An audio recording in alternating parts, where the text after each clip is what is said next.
নমস্কার বন্ধুরা, কেমন আছেন? আশা করি ভালোই আছেন। শীতের বিকেলবেলায় যদি এইরকম মুচমুচে একটা প্যাটিস হয়ে যায়, তাহলে তো পুরো ঠান্ডাটাই জমে যাবে, তাই না? তো দেখো কত সুন্দর হয়েছে। এটা আমার চিকেন প্যাটিস। আমি বোনলেস চিকেন নিয়ে নিয়েছি। চিকেনটা আমি সিদ্ধ করে নিয়েছি। সিদ্ধ করে জলটা কিন্তু আমি ফেলে দেবো না, চিকেন স্টকটা আমি রেখে দেবো। আর এই চিকেনটা দুটো কাঁটা চামচের সাহায্যে আমি শ্রেড করে নিয়েছি। দেখো এইভাবে ছাড়িয়ে নিয়েছি এই দুটো কাঁটা চামচের সাহায্যে। তোমরা চাইলে হাত দিয়েও ছাড়িয়ে নিতে পারো। তো কাঁটা চামচের মানে ছাড়াতে খুব ভালো হয় আর কি। আর এই চিকেন স্টক রেখে দিয়েছি। আর এর সঙ্গে নিয়ে নিয়েছি আমি হাফ কাপ দুধ। এবারে আমি নিয়ে নিচ্ছি ময়দা। আমি নিয়ে নিয়েছি 3 কাপ ময়দা, পুরোপুরি 3 কাপ ময়দা নিয়েছি। এর মধ্যে দিয়ে দিচ্ছি 1 চামচ ঘি। ঘিটা দিলে বাইন্ডিংটা খুব সুন্দর হয়, একটু মুচমুচেও হয়। দিয়ে দিলাম 2 চামচ সাদা তেল। দিয়ে দিলাম আমি হাফ চামচ মতন নুন। দেখো আমি খুব ভালো করে মিশিয়ে নিয়েছি। ঠিক এইরকম শক্ত একটা দলা হতে হবে। তো আমার মাখাটা হয়েই গেছে। এরপরে আমি ঠান্ডা জলেই ময়দাটা মেখে নেব। ডোটা খুব শক্তও হবে না, খুব নরম হবে না। একটু হাতে তেল দিয়ে ভালো করে চারিদিকটা মাখিয়ে নেবো, যাতে স্কিনটা ড্রাই না হয়ে যায়। ঢাকনা দিয়ে এটাকে আমি রেস্টে রেখে দেব। নিয়ে নেবো পেস্টের জন্য একটু কাঁচা লঙ্কা। আমি এখানে 10-11টা কাঁচা লঙ্কা আর নিয়ে নিয়েছি একটু কচি মটরশুঁটি আর একটু রসুন আর আদা। এই সবগুলোকেই আমি একসঙ্গে একটু পেস্ট করে নেব। মটরশুঁটিটা একটু আধা আধা পেস্ট করব। দুটো পেঁয়াজকে আমি এইভাবে কুচিয়ে নিয়েছি। কড়ার মধ্যে তেল দিয়ে দিয়েছি, সাদা তেল গরম হয়ে গেছে। আমি এর মধ্যে দিয়ে দিলাম সেই পেঁয়াজ কুচোটা। দিয়ে আমি নেড়ে চেড়ে নিয়ে, পেঁয়াজটা আমি বেশি ভাজবো না, একদমই লাল করে ভাজবো না, একটু ক্রাঞ্চি ভাব থাকবে। সেই সময় আমি দিয়ে দেবো পেস্টটা দিয়ে আমি ভালো করে নাড়াচাড়া করে নেব। ভালো করে নেড়ে ছেড়ে নিয়ে আমি এবারে এর মধ্যে দিয়ে দেব সেই শ্রেডেড চিকেনটা। যে চিকেনটা আমি দুটো কাঁটা চামচের সাহায্যে শ্রেড করে রেখেছিলাম, মানে ঝুড়ো ঝুড়ো করে ছাড়িয়ে রেখেছিলাম। এটা দিয়ে আমি ভালো করে নাড়াচাড়া করে কষিয়ে নেব চিকেনটা। চিকেনটা যেহেতু বয়েল করা, সেই জন্য আমার বেশিক্ষণ লাগবে না এটা। আর এটা কিন্তু লাল টুকটুকে হয়েও যাবে না, হালকা হালকা কষা হবে। জাস্ট আদা রসুন পেঁয়াজের যে কাঁচা গন্ধটা সেটাও চলে যাবে। চিকেনটা কষাতে কষাতেই আমি এর ভেতরে চিকেনটার স্টকটা আর আমি দুধটাও দিয়ে দেব। তবে দুধটা সবটা যদি না লাগে দেবেন না, যতটা লাগবে। আমার হাফ কাপই লেগেছিল, তো আমি হাফ কাপে দিয়েছিলাম। তো এই দুধটা আমি দেখাতে পারিনি, সেই সময় ভিডিওটা আমি শ্যুট করতে পারিনি। দুধটা আর চিকেন স্টকটা আমার ফোনে একদমই চার্জ ছিল না। তারপরে আমি চার্জ দিয়ে নিয়ে এলাম ফোনটাকে। ততক্ষণে আমার ওটা দেওয়া হয়ে গেছে। যাই হোক, এই দুধটা দিলে একটা ক্রিমি টেক্সচার আসে। এখানে একটা কথা বলি বন্ধুরা, আমি চিকেনটা শ্রেড করে নিয়েছি। আপনারা চাইলে কিমা দিয়েও করতে পারেন, সেটাও খেতে ভীষণ ভালো হয়।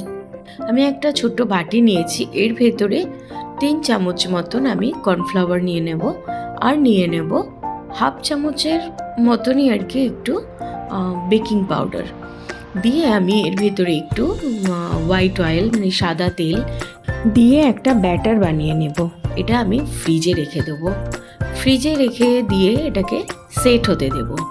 তো সেটাও আমি কিন্তু ভিডিও শ্যুট করতে পারিনি, আমি বলে দিলাম। এদিকে আমার চিকেনটা একদম হয়ে গেছে, আমি একটা বাটিতে নামিয়ে নিয়েছি। দেখো এরকম হয়েছে। এবারে আমি যে ডোটা ওইটা আমি ঢেকে রাখলাম চিকেনটা, আর যে ডোটা আমি রেস্টে রেখেছিলাম, এবারে আমি এর থেকে লিচি কেটে নিয়েছি। দেখো ঠিক এইরকম হাতের মুঠোর মধ্যে আসছে, এইরকম হবে লিচিটা। এদিকে দেখো যে ব্যাটারটা আমি ফ্রিজে রেস্ট করতে দিয়েছিলাম, সেটা কত সুন্দর সেট হয়ে গেছে। আমি সেটাও বার করে নিলাম। এবারে আমি একটা করে লেচি এভাবে বেলে নেব। দেখো এই বেলাটাই হচ্ছে সব থেকে একটু বোঝার। আমি প্রথমে এটা বেলে নিলাম, এই লুচির থেকে একটু বড় সাইজ। তারপরে আমি সেই ব্যাটারটা একটু নিয়ে নিলাম, নিয়ে লাগিয়ে নিচ্ছি সব জায়গায় ইভেনলি, লাগিয়ে নিয়ে আমি দেখো প্রথমে এই দিকটা মুড়লাম, তারপরে এই দিকটা মুড়ে দিলাম, দিয়ে আবারও আমি ওই ব্যাটার একটু আঙুলে করে নিয়ে লাগিয়ে নিয়ে মুড়ে নিলাম দুদিকটা, দিয়ে আবারও বেলে নিচ্ছি, মুড়ে নিলাম। মোট কথা আমি দুবার আমি মুড়বো। প্রথমে একবার ওরকমভাবে মুড়ে নিয়ে আবার লেচিটা আবার বেলে আবার আমি ব্যাটার লাগিয়ে মুড়বো। এরপরে দেখো আমি এবারে যে চিকেনের পুরটা করেছিলাম, চিকেনের পুরটা আমি দিয়ে আমি এইভাবে মুড়ে নিলাম, একটু সাইড করে দিয়েছি, দিয়ে নিচের অংশটা একটু বেশি রেখেছিলাম, সেই অংশটা আমি ছুরি দিয়ে কেটে দিলাম। দিয়ে এইবারে ডিমটা, একটা ডিম আমি ফেটিয়ে রেখেছিলাম, তবে ডিমের সাদা অংশটা নিইনি, ডিমের শুধু কুসুমটা নিয়েছি। সেই কুসুমটা আমি একটু ফেটিয়ে নিয়েছি, সেইটাই আমি একটু আঙুলে করে লাগিয়ে দিলাম, কারণ ওই ডিমের কুসুমটার মধ্যেই গিয়ে এই নিচের যেগুলো আমি জুড়ে দিচ্ছি, ডিজাইন করেছি সরু সরু করে, এগুলো লেগে যাবে। দেখো কত সুন্দর হয়েছে। একটা আমার হয়ে গেছে, আবারও একটা এই করে নিলাম, আর একটা আমি করে দেখাচ্ছি। এটা আমি 3 কোণা করব, সেই একই প্রসেস। দেখো লেচির মতন করে নিয়ে আমি ব্যাটারটা লাগিয়ে নিয়ে এটা আমি গোল করে বেলে 3 কোণা করে নিয়েছি। এটাও কিন্তু আমি দুবারই মুড়েছি সেমভাবে। এবারে আমি কোণাগুলো জুড়ে দিলাম ঠিক 3 কোণা পরোটার মতো।